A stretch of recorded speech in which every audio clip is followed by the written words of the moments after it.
Man, Brad's nose is bigger than I thought it was. You're just now noticing, man?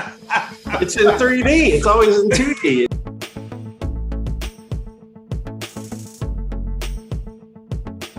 So welcome back, everyone, to another edition of the podcast. It is good to have you here with us. We are here in Corpus Christi, Texas, ready to bring the most excellent, almost perfect podcast there could ever be in the universe. And guys, I have never felt this skinny before. This is wonderful.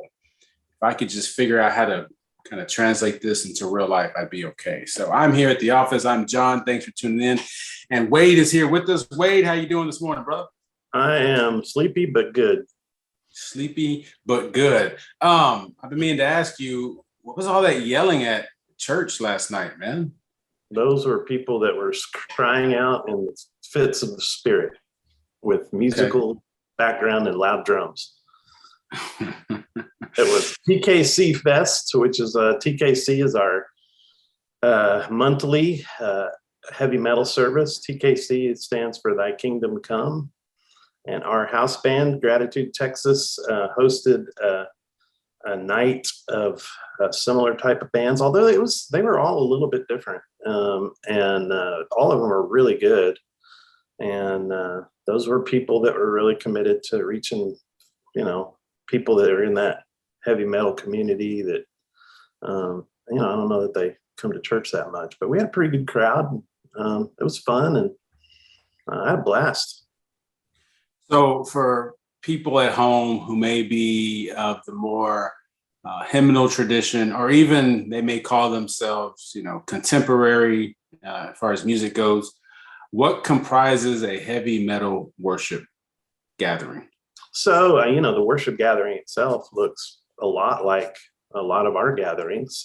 They start with music, and the biggest difference is, the style of music, which is, when our house band's playing every month, it sounds to me as much punk as it does heavy metal, although they do some screaming metal pieces.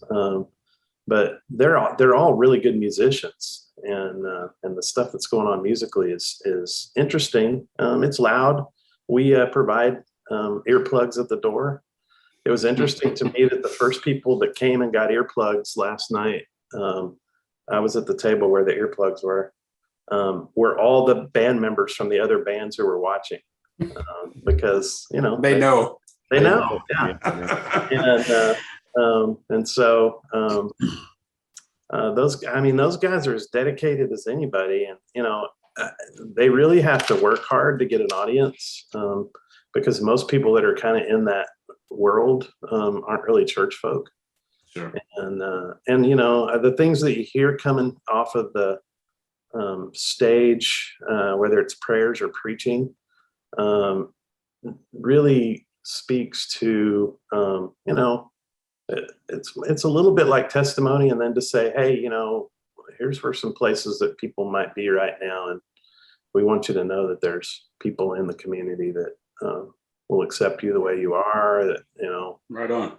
There's a lot of suicide in that age group right now, and right. And some of these kids are, they're alternative in every way that you can think about. So it's musical, it's artistic, it's cultural, it's sexual orientation, and I imagine most people in that room last night, myself included, I think, would say, there was at least some time that we felt like outcasts, and we want you to know that there's a community that embraces you if you feel that way. So I don't think that's a message that is unique or should be unique to them. I mean, I think that's our message too. But that message takes shape in a different way for somebody else who's listening. I don't preach at that deal. They don't want to hear me. We have people who look like them. So there's tattoos and gauges and piercings, and, everybody pretty much has a black t-shirt on of some sort. It usually has some, message on it that's challenging. And, they were making fun of themselves last night, saying, if you've got camouflage shorts and a black shirt on, you can be different like the rest of us. And which I thought was kind of a cool message, but good deal. Yeah, it's contextual. But I tell you what, we really talk about this at church a lot, and I encourage people to come and support what they're doing. And I had church ladies there last night, so right on. I love it. Yeah. Amen. Well, I've been meaning to take my youth there. We wanted to go, but once COVID hit, of course, but hopefully soon. Yeah. So maybe they don't want you to preach, but maybe one day they'll let you scream the call to worship, man. Well, we didn't last night because last night was more of a festival, but normally we have communion at that service, and I bring that every time. Since I've been here a little over 3 years, and I don't think I've missed more than a handful of their services. So right on. Good deal. All right, so that's a long introduction. So glad you're here, Wade. Brad is here with us too. Brad, you've had time to think about it, brother. So what do you want to take back? Anything that you said from yesterday in the sermon? Now's your chance. You can take back anything you said. Go ahead. I don't think so. Not today. Not this time. For two reasons. One is I thought I did pretty good, but the other reason is that I really don't remember what I said. But I think we did. Neither do our congregations. Either one. Yeah. God knows what I said. I just kind of stand there and open my mouth and let God speak through me. And that's the best I could do. So get out of the way of the message. And no, we had good services yesterday. Blessed our backpacks of the kids, and sent blessings with them, prayers with them, reminded them who they are and whose they are. And now we had a good service yesterday. It was all the way around. Two good services, and then we're finishing up our confirmation class. And so we talked about church and what is church and what happens when you ain't at church. The church has kind of got like Swiss cheese. It's got a lot of holes in it. So we got to get everybody there. So yeah, it was good service all the way around. Amen. So we had a pretty good Sunday. We blessed backpacks, but not our own. We have, we call it Kelsey's First Day, where we're able to buy back to school clothes. For this year, it was 25 students here at Crockett Elementary. And so we bought backpacks and filled them with school supplies and gave them clothes. And so we had those backpacks at church yesterday to bless them as a way to tell the school that, hey, we're thinking about you. Want you to have a great year. We'll do our own backpacks later. The only thing I forgot yesterday is we're going through Ephesians, and Ephesians is all about the church and all that kind of stuff. And so he's saying, "Here I am, Lord." Have you ever heard that hymn? I don't know if that's once or twice. Yeah. Probably 2,000 or 3,000 times I've heard it sung, so I changed the verbiage. I don't know what the heavy metal version of it sounds like. Yeah. Awesome. I don't sing that way, but I can have somebody record something for you, and I'll bring it to you. You really should. I think that'd be kind of cool, man. Can you imagine your next Emmaus gathering? There you go, man. That'll do it, right? Yeah. Mm-hmm. So anyway, I changed the verbiage of the chorus. Instead of "Here I am," I put "Here we are." Right? Is it us, Lord? We have heard you calling in the night. We will go, Lord, if you send us. We will hold your people in our heart. Just as an affirmation. But I forgot. I put it on the slides for everybody to sing with, but I forgot to tell our singer, and so it was kind of awkward at first. But she caught on, and everything was great. So anyway, guys, what's that? She had a solo. She kind of did, yeah. So anyway, all right, guys, it's almost lunchtime. I'm getting kind of hungry. I think you're going to be able to tell. I have a couple stories before we jump into our main topic. What time is it? We got plenty of time. So how about dessert first, right? Okay. Dessert's always first. Yes. Let's see. You can now possibly get your hands on a piece of Princess Diana's wedding cake. Do you remember what year she was married? Ooh, yeah. I'm interested if it was Tres Leches. Otherwise, no. Yeah. It probably is now. I'm obsessed with Tres Leches cake. This was, let's see, July 1981. I was going to say, that was about the year I graduated high school. Oh, I think I was 4. Oh, wow. Oh, gosh. Yeah. Wow. Sorry. But anyway, let's see. I was in college. That was July 29th, 1981. So a piece of one of their official wedding cakes is expected to fetch hundreds of dollars at auction. Let's see, looking to spend money on a single piece of 40-year-old cake from someone else's wedding? Well, if the wedding was a royal nuptials of Prince Charles and Lady Diana Spencer, would you be ready? You're in luck. A sliver of history is up for grabs, courtesy of Dominique Winter Auctioneers. It's a large piece of cake icing and with a base from one of the whopping 23 official cakes made for the July 1981 wedding. Let's see. It certainly looks the part with a sugared onlay of the royal coat of arms in gold, red, blue, and silver on top of a white icing base. There's also a silver horseshoe and decorative borders along the top and bottom. The slice likely, I'm sorry? How big a piece do we get? Does it say? It says the slice, so it doesn't sound very big to me. The slice likely came from the side of a cake or the top of a single tier cake, according to the auction house. This is all in UK, of course, and was probably sent to the Clarence house for the consumption of the Queen Mother's staff.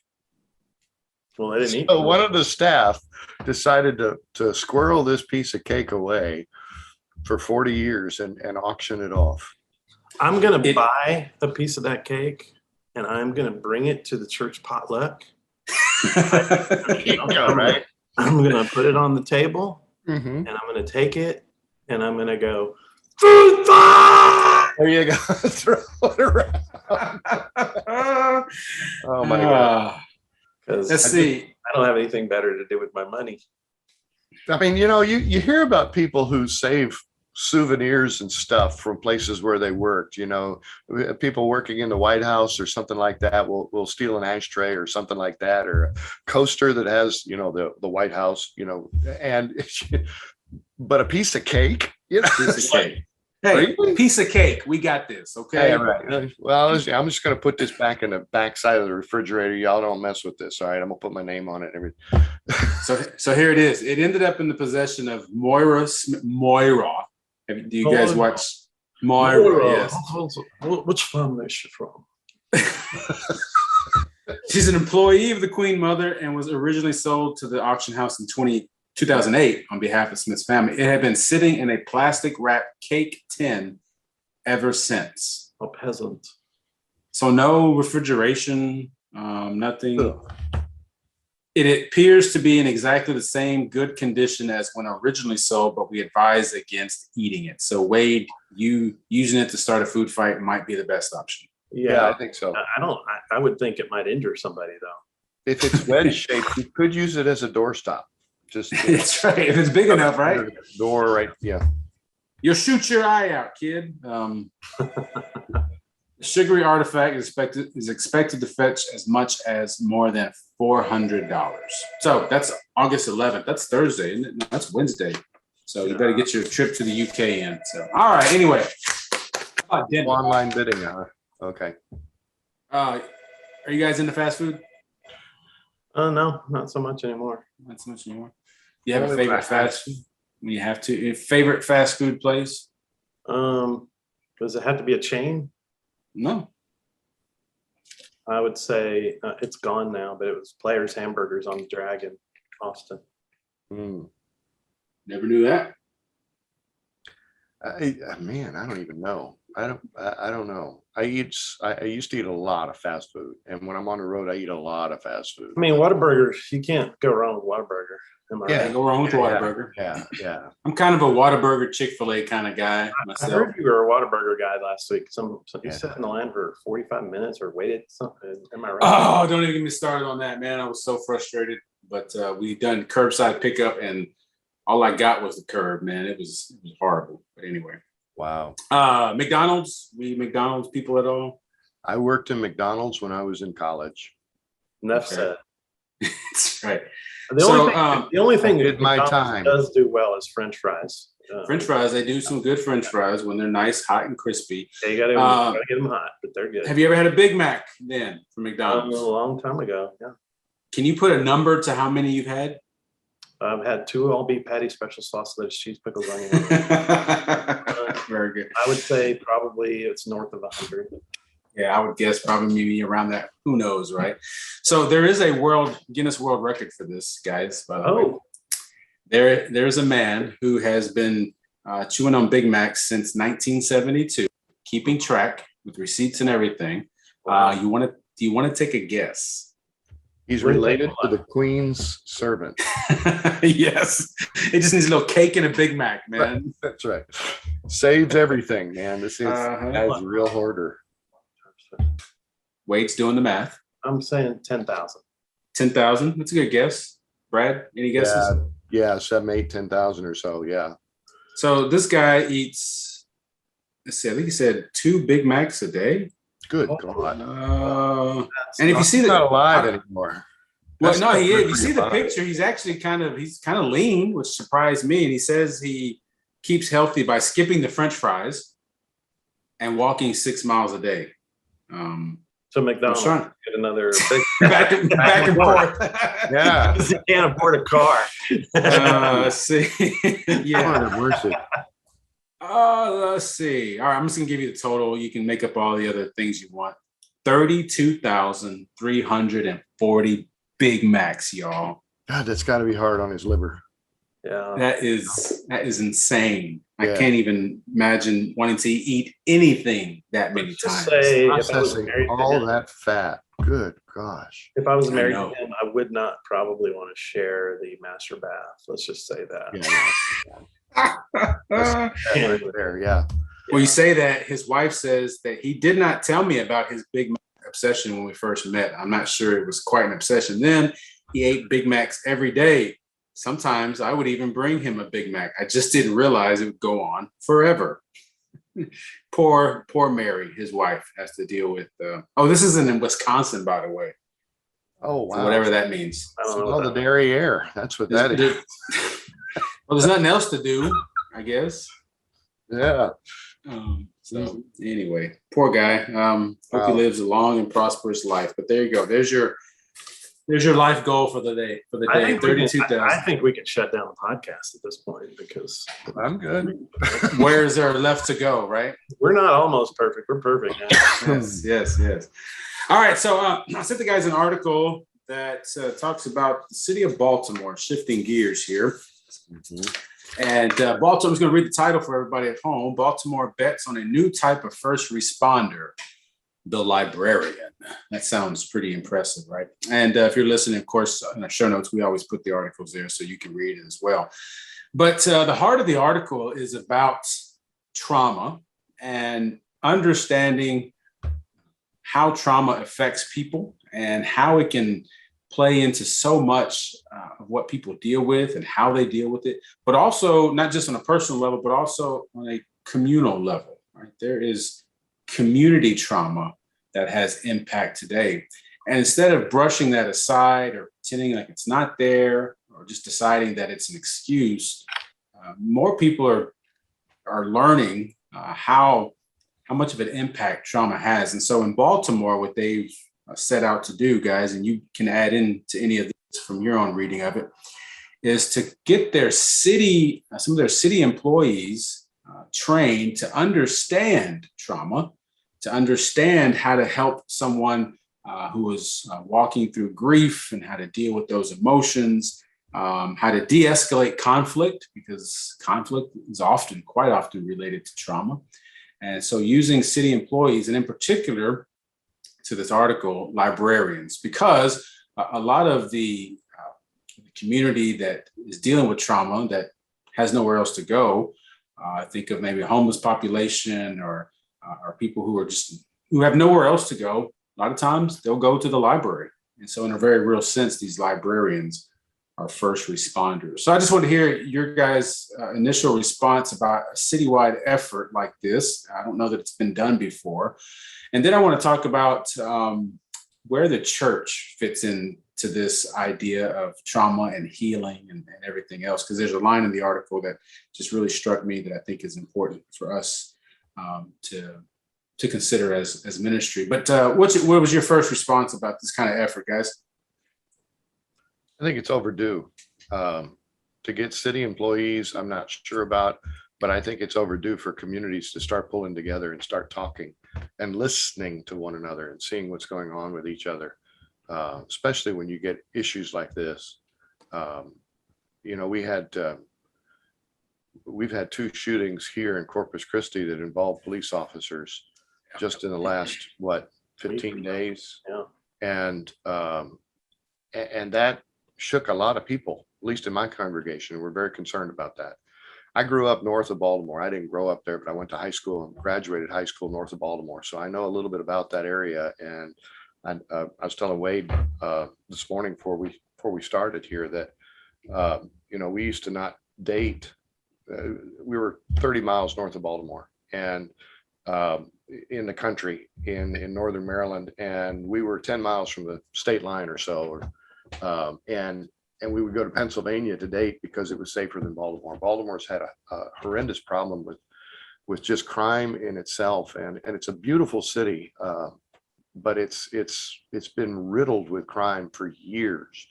And you're reading that article and something else, it talks about that this is systemic stuff going back over 100 years, and it hasn't really ever been healed or cured or fixed. I mean, yeah, they tried to do some legislation, but nobody pays attention to the legislation. It's so embedded and ingrained that this is a serious issue for a lot of big cities.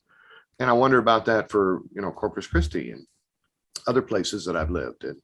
So, you know, to me, it makes sense that we start talking about it openly. And I don't fault them at all for thinking about librarians, especially if the library is the community center. You know, it's the one organization that's open to everybody. And especially in some of those places, in some of those neighborhoods, that's the only place you got is a library hub. So I think the library idea is a great idea because and I'm really close to several people who've been trained as librarians recently. And the education to librarians is, as you can imagine, has changed drastically since you and I were kids. And all of my people that I know that are librarians would say something like this about the library. The library isn't about books. It's like at a school library, the library should be the information hub of the school. And I believe that in a community library, the library should be the community hub for information as well. And, you know, I don't know the exact percentages, but I know it's really, really high that anybody who's an addict or who's homeless, well, homelessness itself, for the most part, is trauma. Right. Maybe not entirely, but for most people, homelessness is trauma. People who are addicts, you know, remember when we were growing up, there would be these ads about something or other was the gateway drug to heroin, or, you know, there were gateway drugs. And in the addiction community, we talk about trauma being the gateway drug. There's not a gateway drug. There's gateway experience. And I would say 80 to 90%, if I was to guess, of people who are addicted, they have some pretty significant trauma in their past. And so recognizing that on a more global level, and realizing that, you know, there's probably nobody who hasn't had some sort of trauma in their life. And knowing that, you know, I think this year and a half and however long it goes on, I think is cultural global trauma on a scale that we haven't experienced in the world since, well, maybe the last pandemic in the 1900s, maybe the Great Depression, World War II. It's that big a deal, I think. And I appreciate what you said about that, because I think that's part of what's frustrating to me is, you know, people come up with their simple answers or their simple responses of how other people can get their life together. But what this is trying to do is help more people to understand that, like you said, Wade, most of us have trauma, right? Because just for being alive, right? But not all of us have had the chance to walk through that trauma in a healthy way and to find, healing, or however you want to say that. And so a lot of times we're seeing the effects of that. And instead of throwing easy answers, well, people should just do this, or people should stop this, understanding that sometimes people can't do that, or whatever you say, because it's so much a part of their experience that the trauma has reshaped them that it's almost impossible. Certainly it feels like it's impossible to do on their own. And so, yeah, there needs to be a helpful consideration for people who are walking through this. So when we were on vacation this year, last month, Gloria had me listen to a book that she was reading, and it's about trauma. And I don't know if there's a name of it, but essentially the idea is, instead of asking, what's wrong with people, right? What's wrong with you that you keep doing this? What's wrong with you that you act like this? What's wrong with you? Instead ask what happened to you. Yeah. And that's pretty powerful to understand that these traumatic experiences, they not only can shape who we are, but they just take root in us in a way that sometimes we don't even understand ourselves, right? And then to realize that that's not an excuse for someone, but it's an explanation. And if we can get at the root to fill some of those explanations, then we can sort of create better policies or better understandings to actually help people and walk alongside people for them to have true healing. That's what I think is phenomenal about this effort here in Baltimore. And you're right, Brad. What a perfect place to try this, because there is so much that they've dealt with as a community for so long. I'm sorry, Wade, go ahead. Two things. I went to the Clergy Luncheon last week. I forgot what the name of what we're calling that, but it was over at the Ministerial Alliance Group. Yeah, the Clergy Alliance Group. Yeah, and you guys know Cliff Kircher, right? Mm-hmm. Yeah, so Cliff's retired, and he started a nonprofit to help veterans and incarcerated people who've suffered trauma. And some of the science that he is responding to is that if you spend some time in a traumatic situation, he gave the example of a Marine who was a machine gunner in Iraq for 6 years, a machine gunner on a helicopter for 6 years. And when he came back, he couldn't be normal. And they discovered somebody who was working on this. And I'm going to say this badly. We ought to have Cliff on here at some point to talk about it. Be great. But he talked about, if you're on a machine gunner on a helicopter for 6 years, the stress part of your brain grows, and the calm part of your brain atrophies. Mm-hmm. And so he had somebody that he knew very well, was related to, who went and they talked to this woman who was doing research, and she put a sensor on him.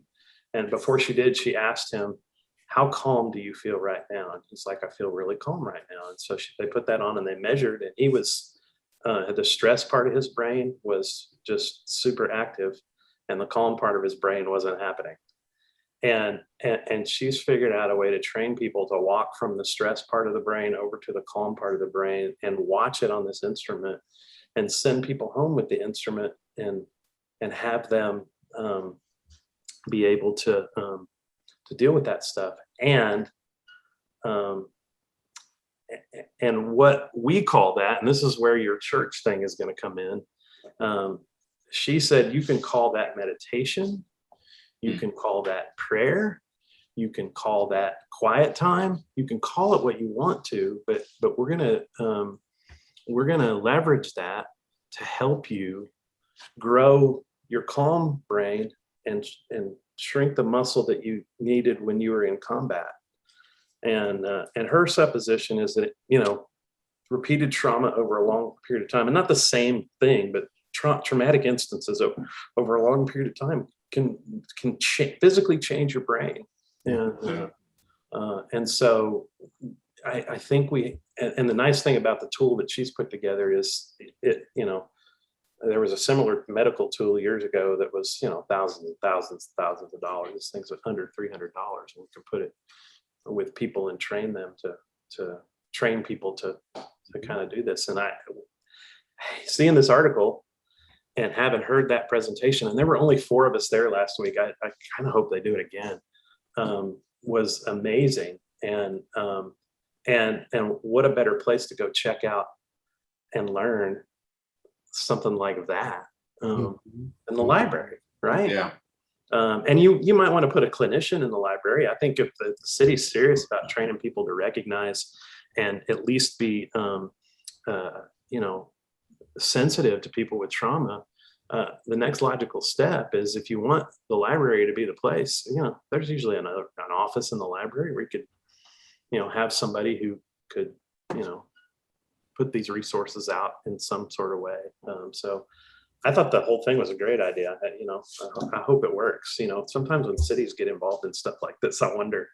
But I've seen some other examples of similar things in San Antonio recently, and I think a lot of our national discourse now has made the word social a bad word. Yeah. Like Sure. if you like social things, You're a Marxist. You're on one side of the fence, and if you're on the other side of the fence, you have to not like everything social, Right. programs and things like that. But we don't, and I think this is where the church can maybe find a way to step in as well. We don't heal because we have insurance, or we don't have insurance. We don't heal because we get the right doctor involved. We heal because people in the community care about healing, and that has to be a bigger sensibility. I think we've kind of ferreted that off as a financial piece, and not as something that we value as a society as much. So in that book that we read, and I'll have to figure out the name of it, but I appreciated something you said towards the end, that the medical community and the counseling community have sort of recognized that for a while it was part of the message was that you can do this, right? You can do this. You can get counseling. You. But that there's exactly what you just said, Wade. There is healing in community. Why did we get away from thinking that that our whole self is diminished if we are connected, strongly connected to a community, right? That before, your church, for example, was the place where you learned about life, where you talked about things, where you had healing, right? But we got so sort of individualistic that we lost that. And how the medical community, again, the counseling community, realizing that that the healing happens a lot with the people that you're connected to as well. And so for me, I wonder if this is a place where the church can reestablish itself as a healing presence. I'm going to read this line to you, and I'm going to ask what you think, Brad. Mm-hmm. Baltimore is teaching its city staff how to spot and assist people dealing with that trauma, and turning city facilities into places where they can learn to cope and in turn assist their neighbors in processing their own pain and suffering. It talks about city facilities being places of healing. And gosh, dog it, in my mind, I'm thinking the church should also be one of those places. Am I wrong to think that, Brad? I don't think so at all. I think, as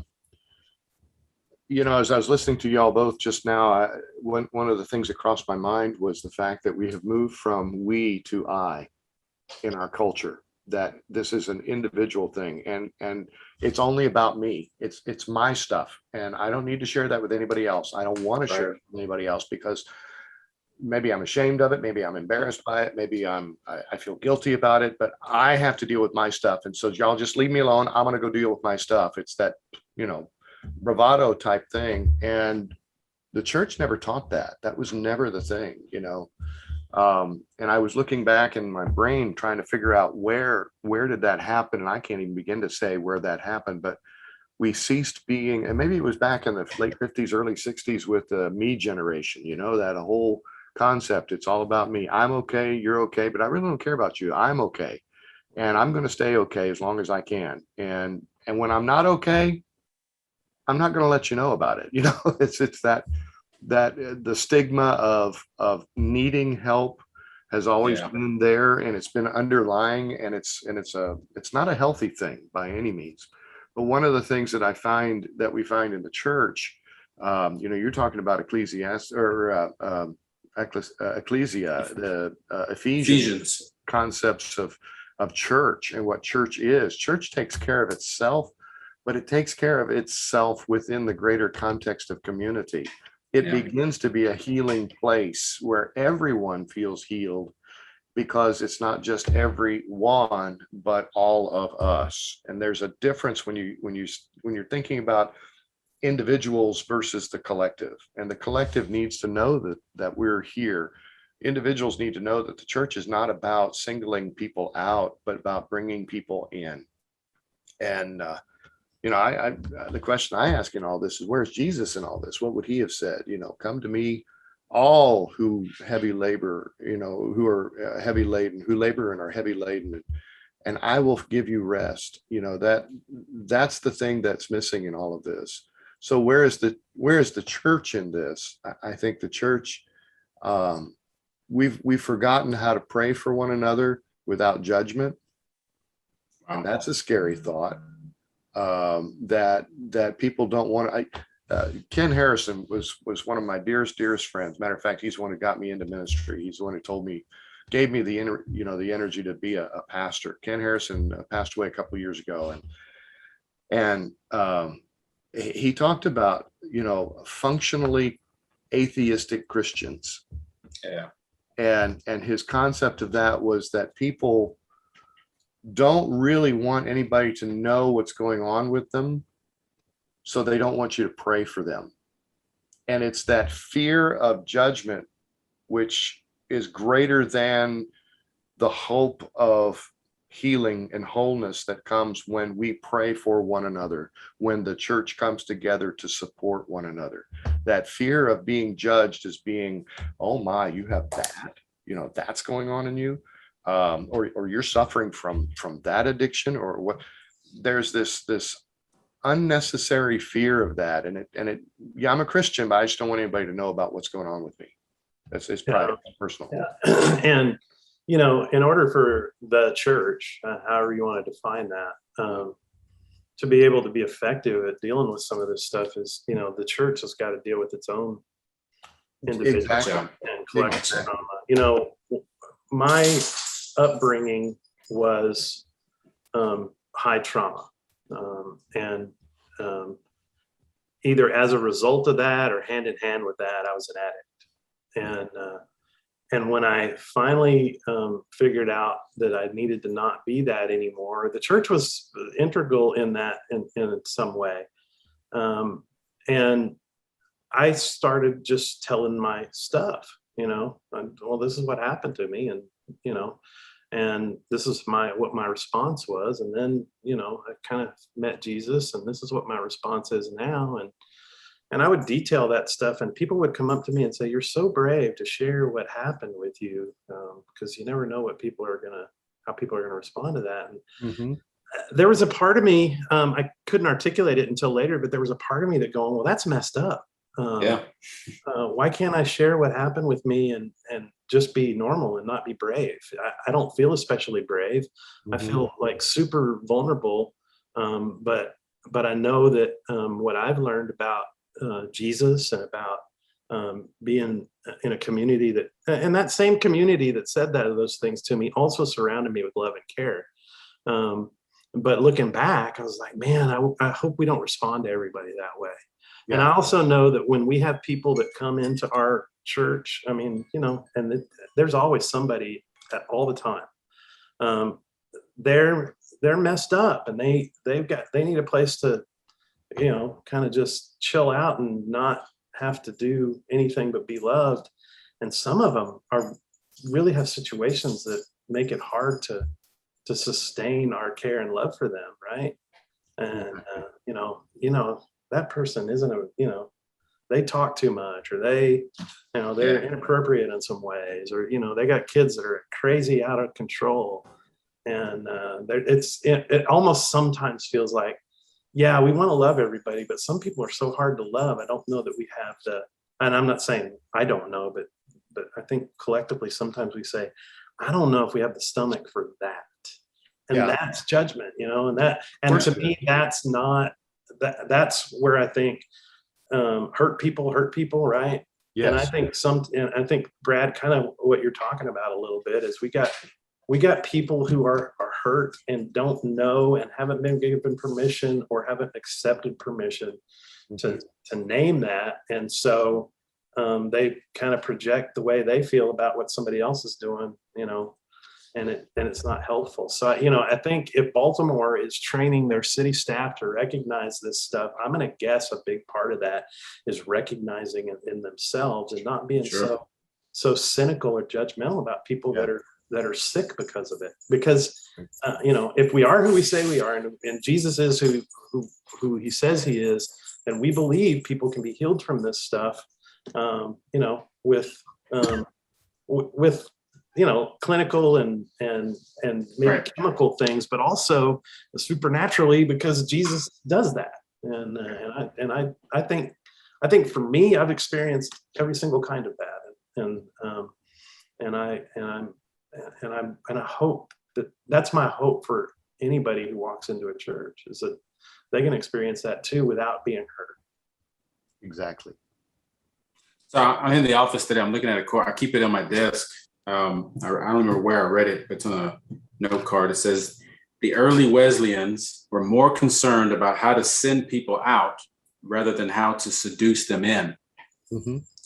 And of course, that's about discipleship and witness and all that kind of stuff. But I just wonder if this aspect of healing, understanding trauma, maybe that's a place for us to prepare one another to be a faithful witness to as well, and not judge people, and be willing to hear somebody's struggle, whether it's something you've dealt with or not, and just to hear it, because that's a person in need, and to not, have to feel like you have to fix them right then and there, or not feel like, you've said a prayer with them and now you're done with them. Why can't they get their act together now? But just be willing to listen and be prepared to be a presence for those people that they need. We got to get beyond the idea of trying to fix people. Oh my gosh, yes. I mean, please. We really do. That's the big thing. Well, they're just beyond fixing. They don't want to be fixed. Yeah. And we can write them off that way and say, well, we did our due diligence, and that's it. And that's not due diligence. That's an agenda that is not holy. I don't even think God is in the fixing business. God's in the healing business, right? Yeah, exactly. This concept of Jesus as the wounded healer. Yeah. Henry Nouwen's book, if you've read Henry Nouwen's book, The Wounded Healer, I mean, he's a perfect example. The people that I cling to in my spirit as my spiritual parents throughout the years are all people who were very transparent about their own, pain and that kind of stuff. And were like, they didn't care what I was, what I had done, or they just loved me where I was. And to me, that's where we got to get. And I think there's a sense too in which that's a little bit of a moving target for people. Well, and I think the other thing that you have to recognize, or I keep having to recognize in my own stuff, is that it takes an ethos change. It's not just a skill you pick up. And I'm hoping that Baltimore will figure this out.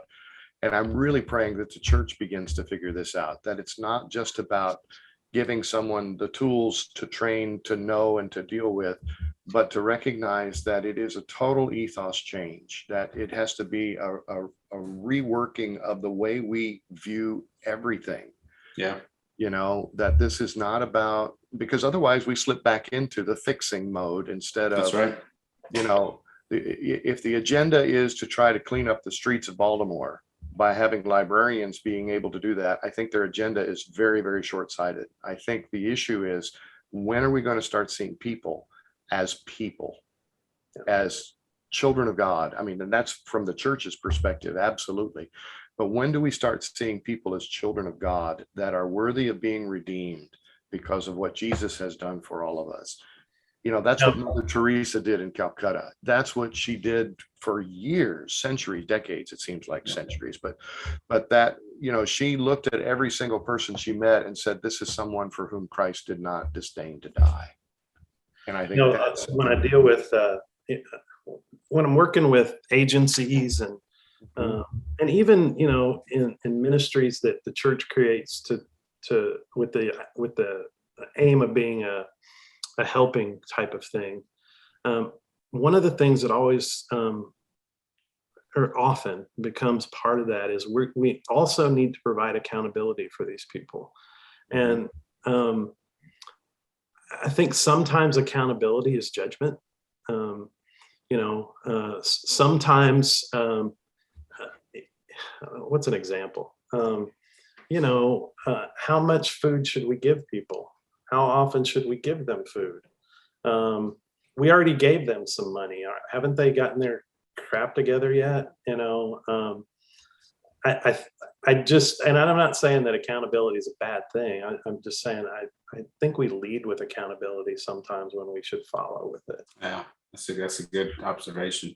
And accountability is actually, it's more on the person than on us, right? Yeah. Sort of pressing it. You know, accountability is me saying, all right, here's what I need to do for myself to be accountable. And maybe I'm asking you to help me with that or to help me recognize that, but I'm not asking you to push that on me and to judge me with every thought and word you have, because. Well, and when I hear somebody say we need to provide accountability, that means we've set up a power differential and we're not even. That's right. And we tell them what they're going to be accountable for. So I share that with churches too. You know, my congregations, I always tell them, listen, I'm here to help you be accountable, but I'm hoping and I'm praying that you're helping me be accountable too. So that gets rid of that power differential, that we need each other to do this. That's right. That's right. Well, and then kind of bringing all that to a close, you know, in a way, you're talking about the heavy metal deal, and you mentioned something about you know, the younger people. I imagine there's more younger people there, probably, maybe. Yeah, there is, but there was quite a spread yesterday. Actually, it was kind of cool. But you talked about young people. You know, right now there's, I mean, you have people who are 17, 18, 19 years old who feel like the best thing they can do for their life is to end it. Mm-hmm. Yeah. Mm-hmm. I mean, where does that come from? That comes from trauma. Yeah. That comes from hurt that's been there. And if you can create a time when the gospel of peace and wholeness and healing can be shared through people screaming at their microphones, then by God, do it, right? Yeah, I mean, you know, and I have to say, you know, I got a lot of like older church people in my congregation, right? And the TKC kids, I call them kids, they're mostly in their 30s now. They always are very grateful to me for showing up and supporting them, but our church supports them. And there are people in that church that are like, I'm not going in there. I can't stand that music, but by God, love them for doing it, reaching out. And that's it. And I love that about our congregation. I know that there's people that, you know, in a different time of their life would have went, kick them out of here. That's the devil's music. We don't, you know, whatever. But we just, part of yesterday's reason for having things is we sent my intern, Harley Matthews, who started that service 13 years ago, I think, 12 years ago, something like that. He was integral in starting that service. He's going to Louisville Seminary. We're sending a kid to be a pastor out of that deal. And that's how he came to us. And he's also, you know, experienced some hurt and trauma in our church during that time. And still, they've stuck with him and loved him, and he's loved us. And that to me is a beautiful story. And Praise God. Yeah. I find it interesting. You know, you said you give congregants their earplugs when they walk in. My congregation wants plugs too, and we don't even have heavy metal music, so I don't know. But anyway, yeah, that's probably more about content than noise. Yeah. Oh, okay. Well, I'm not sure that those are two different things there. You know, sometimes the content is noise. All right, so let's go. Well, thanks, guys. I appreciate that. You said some good things. You know what? Maybe we need to talk to Cliff, see if he'll come on. He can expand some of that. I think Cliff would love to come on. I think it'd be really interesting. And then, because I'll kind of to what both of you are saying as well, is that this isn't easy fix. This isn't something we talk about on a podcast and somebody hears it and boom, everything's done. And now it's something we keep talking about, we keep praying about, and we keep putting our efforts to. So thank you guys for bringing that conversation to the podcast this week. And thank you all for listening. We want to hear from you. We want to hear what you think about trauma and how the church can be a healing presence for its community like it's supposed to. For those of us in the United Methodist Christian tradition, I mean, think about your baptismal vows about resisting and being a presence, right, for the world and serving Christ, and what that means for us as the body of Christ in our ministry. So send us a message, talk to us. Thanks for listening. Thanks for being a part of the Almost Perfect podcast family. Are we a family yet? Are we, I guess. We're just, Are you saying we're not? Oh, no, sorry. I've got trauma. We're dysfunctional family. That's right. That's good. All right. There you go. I'm happy with that. Wade, Brad, thank you for the gift of your time. Tom, hope you have fun wherever you're driving, somewhere between San Antonio and New Braunfels, wherever. Don't get lost, and we'll see you next time. Yeah. Thanks for listening. God be with you.